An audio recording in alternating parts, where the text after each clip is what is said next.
والصلاة والسلام على شمس الهداية واليقين والعاقبة للمتقين صلى الله تعالى عليه وسلم. قال الله تبارك وتعالى في القرآن المجيد والفرقان الحميد: إنما العلماء ورثة الأنبياء أو كما قال عليه الصلاة والسلام. سارے جہاں سے اچھا ہندوستاں ہمارا، سارے جہاں سے اچھا ہندوستاں ہمارا، ہم بلبلے ہیں اس کی یہ گلستاں ہمارا. آج 15 اگست 2026 میں ہم 15 اگست منا رہے ہیں. آج پورے ہندوستان کے خطے خطے گوشے گوشے میں، چاہے وہ مدارس ہو یا اسکول یا کالج، ہر جگہ پروگرام کے اندر غلامان ہندوستان اور آزاد ہندوستان کے گیت گائے جا رہے ہیں. کہیں آزاد ہند کے واقعے سنائے جا رہے ہیں تو کہیں آزاد ہند کو آزاد کرانے میں جن لوگوں نے اپنی قربانیاں پیش کی ان کی داستان بیان کی جا رہی ہے. ہم اسی موقع پر آج جو 15 اگست کے دن ہم اپنے ہاتھوں میں جس کلر کے جھنڈے کو لے کر بازاروں میں، اسکولوں میں یا پارکوں میں ہر جگہ خوشیاں مناتے ہیں، یہ خوشی ہم کو تو مفت میں ملی ہے. اس خوشی کی قیمت اگر پوچھنا ہے تو جاؤ لال قلعہ کے لال دیواروں سے پوچھو، وہ تمہیں بتائیں گے کہ جس جھنڈے کو تم لے کر اپنے ہاتھوں میں آج خوشیاں منا رہے ہو، اس کی قیمت کس طرح لوگوں نے ادا کی ہے. آؤ ہم تمہیں بتاتے ہیں. جب 1498 کے اندر انگریز اپنی ناپاک چال سے اس پاک سرزمین ہند پر اپنا ناپاک قدم رکھتے ہیں، وہ اس ملک کے اندر تو ایک تجارت کے غرض سے آئے تھے. کسی کو خبر بھی نہ تھی کہ جو انگریز 200 ہزاروں کلومیٹر دور سے چل کے آ رہے ہیں، ان کی منشا کیا ہے، ان کی نیت کیا ہے. کسی کو بھی اس کی ذرا سا بھی احساس نہیں تھا کہ یہ انگریز کل ہمارے خون کے پیاسے ہو جائیں گے. ہر کوشش جو بھی ان کے خلاف بولے گا، چاہے زبان سے ہو، چاہے قلم سے ہو، چاہے پیر سے ہو، جس طرح سے بھی یہ ہمارے خلاف بولیں گے ہم ان کو مٹا دیں گے. 15-20 منٹ تھوڑا اور بیٹھے رہیں. اس چیز کا اگر سب سے پہلے کسی شخص نے احساس کیا تھا تو وہ مجدد الفی ثانی تھے. وہ سمجھ گئے کہ جو یہ انگریز ہمارے ملک کے اندر آئے ہیں، ان کی چالیں ہمیں اچھی نہیں لگ رہی ہے، ان کے ارادے ہمیں غلط لگ رہے ہیں، ان کی منشا کچھ اور ہے.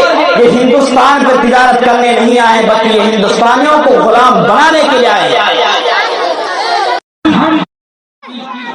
بہت بہت مبارکباد پیش کرتے ہیں، لیکن حقیقت میں تاریخ کو ذرا اٹھاؤ اور جاؤ 1757 سے لے کر جب 1458 کے اندر یہ انگریز اس ہندوستان کے اندر آئے تھے، لیکن جو ظلم اور جو غدر و غارت انہوں نے 1857 کے بعد کیا تھا، اس ہندوستان کے ہر ذرے گواہ ہے. یہ جب 1758 کے اندر جب یہ بغاوت کی آگ اٹھی اور جب سارے لوگوں نے دلی جا کر 80 سال کی بزرگ مغل سلطنت کا آخری بادشاہ اورنگزیب بہادر شاہ ظفر سے کہا کہ آپ ہمارے فوج کے، آپ ہماری فوج کے سربراہ بن جائیے، ہم آپ کے ساتھ جنگ لڑنا چاہتے ہیں. وہ بہادر شاہ ظفر ان کے کہنے پر اس فوج کی سربراہی کرنے لگے، جس کا انجام یہ ہوا کہ بہادر شاہ ظفر کو گرفتار کر کے جب جنگ ناکام ہو گیا اور جب میرٹھ کے اندر سب سے پہلے بغاوت اٹھی اور ناکام ہو گیا، انگریزوں نے اتنا ظلم کیا کہ صرف 3 دن کے اندر 30,000 لوگوں کو قتل کر دیا. صرف 3 دن کے اندر 30,000 لوگوں کو قتل کیا، جس میں سے 26,000 مسلمان، صرف 4,000 غیر لوگ تھے. 26,000 مسلمان تھے، صرف 3 دن کے اندر انہوں نے اس طرح قتل عام کیا کہ جو آج جامع مسجد دلی کی، چاہے وہ شاہی مسجد ہو دوسرے ملک کی، ان مسجد کو میناروں سے پوچھو کہ کس طرح یہاں اس کے ذہن میں پھانسی کے پھندے بنائے گئے۔ تاریخ اٹھاؤ، مراد آباد کی مولانا کفایت اللہ کافی نے جب انگریزوں کے خلاف فتویٰ دیا کہ اے فوج تیری فوج میں بھرتی ہونا حرام ہے، تو انگریزوں نے انہوں نے 3 دن کے اندر مولانا کفایت اللہ کافی کو گرفتار کر کے آپ کو جسم سے سارے کپڑے اتار دیے گئے اور گرم پریس سے آپ کے جسم کو داغ دیا۔ یہیں پہ سر نہیں کیا، آپ کے جسم کو گرم پریس کے داغنے کے بعد اس زخم پر لون چھڑکتے تھے اور صرف 3 دن کے اندر مراد آباد کے چوراہے پر آپ کو لٹکا دیا گیا۔ جب انگریز ان کو پھانسی کے پھندے پر لے کے جا رہے تھے تو انگریز جج نے پوچھا کہ بتاؤ کافی تمہاری آخری اچھا کیا ہے؟ ہم آخری اچھا تمہاری پوری کرنا چاہتے ہیں، بتاؤ تم کیا چاہتے ہو؟ تو مولانا کفایت اللہ کافی نے کچھ نہیں کہا، یہ نہیں کہا کہ اپنے گھر والوں سے ملنا چاہتا ہوں، یہ نہیں کہا کہ اپنے بیٹی یا بیٹوں سے ملنا چاہتا ہوں یا کسی رشتے داروں سے ملنا چاہتا ہوں۔ انہوں نے چند جملے اپنے سوال پر جاری کیے کہ کوئی گل باقی رہے گا نہ چمن رہ جائے گا، کوئی گل باقی رہے گا نہ چمن رہ جائے گا، پر رسول اللہ کا دین حسن رہ جائے گا۔ اطلسوں کا مخاض کی پوشاک پر ناسا نہ ہو، اطلسوں کا مخاض کی پوشاک پر ناسا نہ ہو، اس تنے بے جان پر خاکی کفن رہ جائے گا۔ اس مولانا کفایت اللہ کافی کو 3 دن کے اندر مراد آباد کے چوراہے میں لٹکا دیا۔ یہ داستان کوئی لمبی نہیں ہے، ہزاروں علماء کرام کو پھانسی کے پھندر پہ لٹکایا گیا۔ تاریخ جاؤ، آج موجودہ مولانا ارشد مدنی صاحب کے والد صاحب کی مولانا شیخ الاسلام مولانا حسین مدنی صاحب کو جب ان کو گرفتار کر کے انگریز کی عدالت پیش کیا گیا تو انگریز نے کہتا ہے کہ مدنی تم نے ہمارے خلاف فتویٰ دیا ہے کہ انگریز کی فوج میں بھرتی ہونا حرام ہے۔ تو مولانا شیخ الاسلام کہتے ہیں کہ اے تن کے گورے من کے کالے، یہ دیا کیا ہوتا ہے، دیا کیا ہوتا ہے؟ ہم اب بھی تیری عدالت کے سامنے، تیرے اس سپاہیوں کے سامنے، تیرے ججوں کے سامنے کہتا ہوں کہ اے انگریز تیری فوج میں بھرتی ہونا حرام ہے۔ تو انگریز جج کہتا ہے کہ مدنی یہ قلم میرے ہاتھوں میں دیکھ رہے ہو، یہ چند روپے کی قیمت کا قلم میرے ہاتھ میں دیکھ رہے ہو، اس کے اندر وہ پاور ہے، وہ طاقت ہے کہ ہم تمہاری زندگی اور موت کا فیصلہ اپنی چند لمحے میں کر سکتے ہیں۔ تو مولانا شیخ الاسلام نے کہا کہ انگریز تو مجھے ڈرا رہا ہے، ہم تو پیدا ہوئے ہی مرنے کے لیے، تو مجھے ڈرا رہا ہے۔ جب میں دارالعلوم دیوبند سے نکلا تھا، جب تیرے عدالت میں مجھے پیش کیا گیا تھا، یہ دیکھ میں اپنے بیگ کے اندر کفن لایا ہوں، چاہا تو لکھ اپنے داستان کو، لکھ سگنیچر ہماری موت کا، ہم دیکھتے ہیں کون جیتتا ہے کون ہارتا ہے۔ ریشمی رومال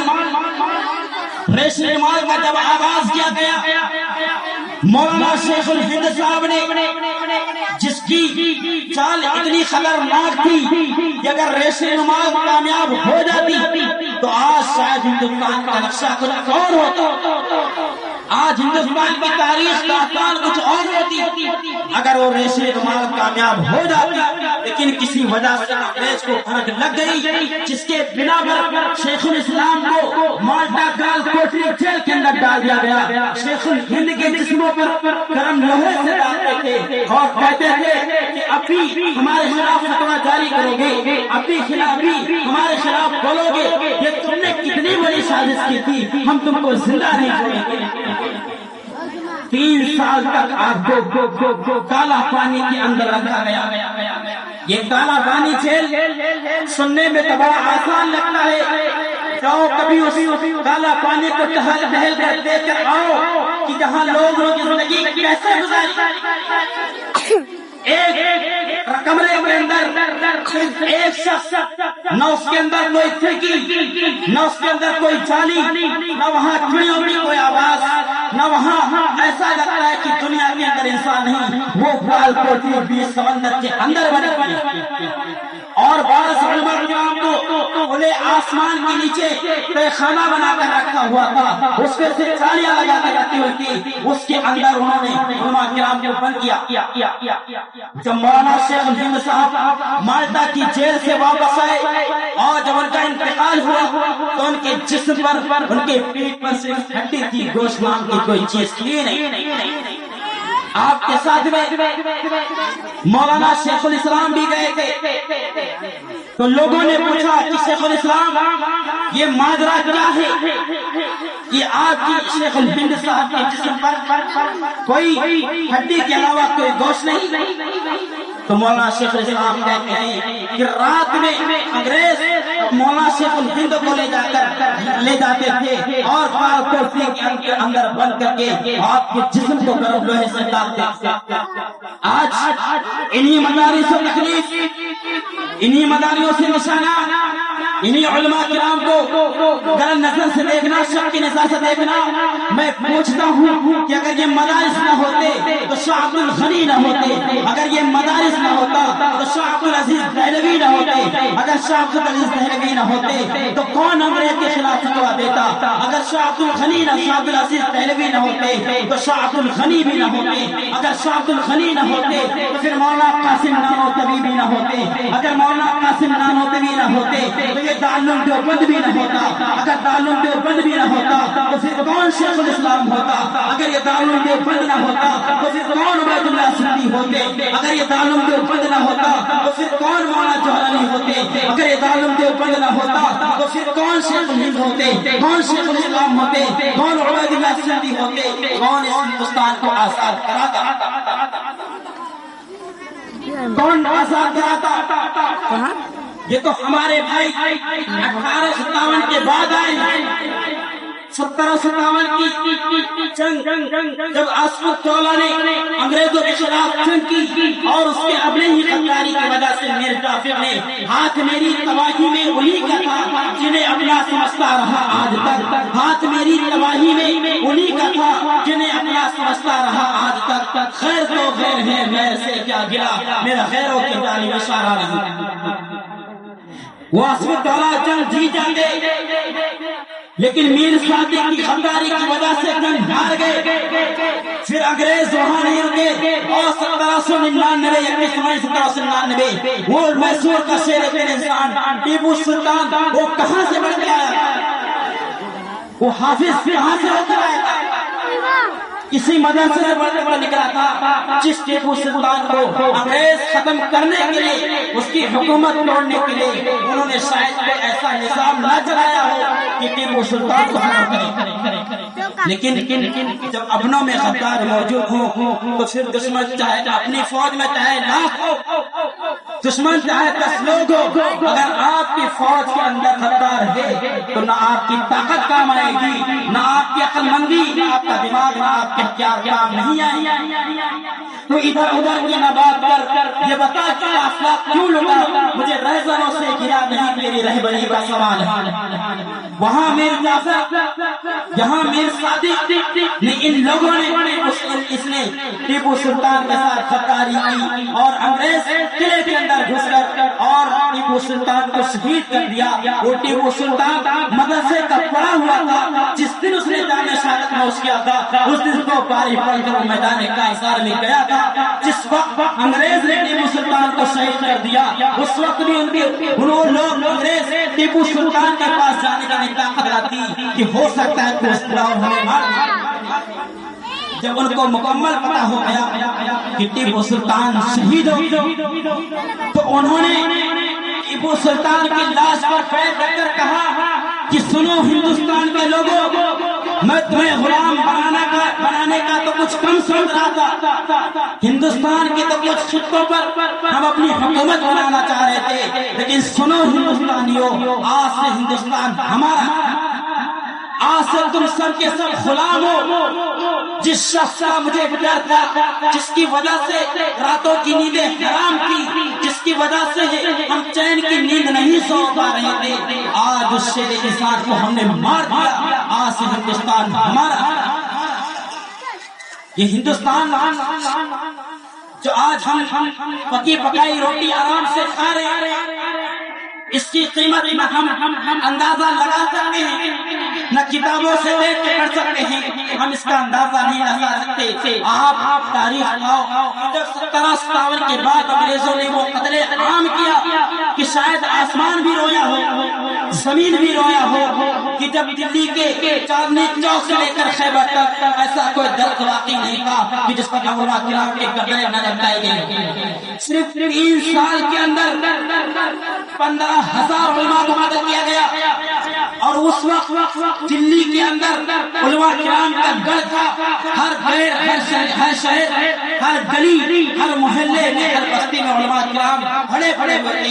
لیکن 1857 میں جب انگریزوں نے رسول کیا کہ اگر کسی بستی میں کسی کا انتقال ہو جاتا تھا تو لوگ اپنی لاشوں کو لے کر اس گاؤں میں جاتے اور کہتے کہ یہاں اتنے حافظ تھے، شاید کوئی بچ گیا ہو، چلو وہاں جا کر نماز جنازہ پڑھ لیں گے۔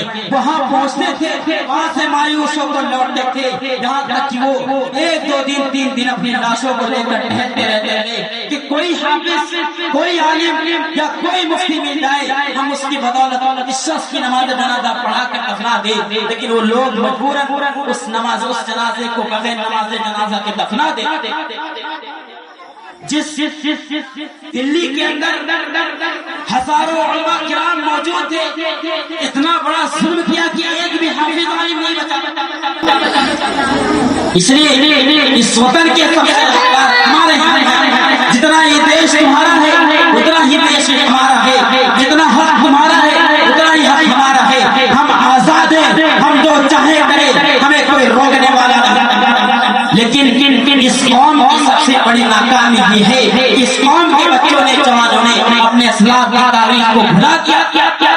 تم پڑھو، پڑھ کر لکھو، ورنہ یہ تاریخ بدلی ملے گی۔ اب کوئی بھی تمہارا سہارا نہیں، نہ کوئی حکومت، نہ کوئی حکمراں اب تمہارا سہارا نہیں ہے۔ اس روئے زمین پر تمہارا سہارا صرف خدا کے علاوہ کوئی ہے تو وہ تمہارا زمانہ تم کو جاہل اور ان پر دیکھنا چاہتا ہے، تمہیں ہندوستان کے مستقبل کا حصہ دار نہیں بنانا چاہتا۔ اگر تم اپنے بچوں کے ہاتھوں میں قلم نہیں دیے تو 7 سمندر پار سے تمہیں کوئی قلم دینے کے لیے نہیں آئے گا۔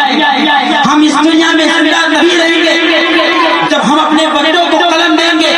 وہ قوم زندہ رہتی ہے جو قلم کی بدولت طاقت حاصل کرتی ہے۔ یہودی، عیسائی، یہودی جن کی تعداد چند ہے، آپ ان کو اپنے ہاتھوں پہ گن سکتے ہیں، لیکن انہوں نے پوری دنیا پہ قبضہ کر کے بیٹھے ہوئے۔ میں ان چند باتوں کے بعد اپنی بات ختم کرتا ہوں، وقت ہے نہیں، ورنہ تاریخ تو آزادی کی بہت لمبی ہے۔ پھر انشاءاللہ کبھی وقت ملے گا تو انشاءاللہ آپ کے سامنے پیش کروں گا۔ اس یہودی عیسائی جو آپ اپنے ہاتھوں کی انگلیوں پہ شمار کر سکتے ہیں، لیکن وہ آج پوری دنیا پہ قابل ہے۔ انہوں نے کسی اور چیز کا سہارا نہیں لیا بلکہ قلم کا سہارا۔ قلم بہت اہمیت ہے، اس قلم کی اہمیت کی قلم اس کو اہمیت دو۔ اپنے بچوں کو ہاتھوں میں کام کا سامان پکڑانے کے بجائے ان کو قلم دو۔ کوئی بھی چیز بغیر مشقت کے حاصل نہیں ہوتی۔ مٹا دو اپنی ہستی کو اگر کچھ مرتبہ کیا ہو کہ دانا ساتھ میں مل کے گلے گلزار بنتا ہے۔ ہم چاہتے ہیں کہ ہم اپنے بچوں کے ہمارے پاس رہیں اور اپنے بچوں کو عالم دین بنا لیں۔ ہمارا بچہ نہ روئے، نہ چلائے، نہ کوئی تکلیف اٹھائے، کچھ بھی نہ ہو، اور ہمارا بچہ پڑھ لکھ جائے۔ یہ غلط، آپ کی سوچ غلط ہے۔ اس کا آپ کا بچہ تو چند دنوں کے لیے خاموش رہ جائے گا، وہ خوشی منا لے گا، لیکن جس وقت وہ اس عمر پر پہنچے گا، جس عمر پر اس کو احساس ہوگا، آپ کو کہا جائے کہ میرے والد نے مجھے پڑھایا ہی نہیں۔ ابھی تو احساس بچوں کو نہیں ہو رہا کہ ہم پڑھنے نہیں جاتے، میرے باپ پڑھنے بھیجتے نہیں، ہمیں بڑی خوشی کی بات ہے۔ یہ بچے کل شادی ہونے کے بعد ہمیں بغالی دیں، ہمارا باپ چاہتا تو ہمیں پڑھا دیتا۔ آج سب سے کم پڑھنے لکھنے والی قوم اس روئے زمین پر مسلمان ہیں، 6%۔ دولت میں سب سے زیادہ اور پڑھائی میں سب سے کم۔ ہم اگر اپنے شہر بہرائچ یا گونڈا کسی بھی شہر کا اگر ہم سروے کر لیں، کتنے ہمارے قوم کے لوگ IPS ہیں، کتنے ہمارے قوم کے IS میں ہیں، کتنے ہمارے موجودہ ہے کہ آج ہم در در بھٹکتے ہیں، ہماری بات سننے کے لیے کوئی تیار نہیں ہوتا۔ ان لوگوں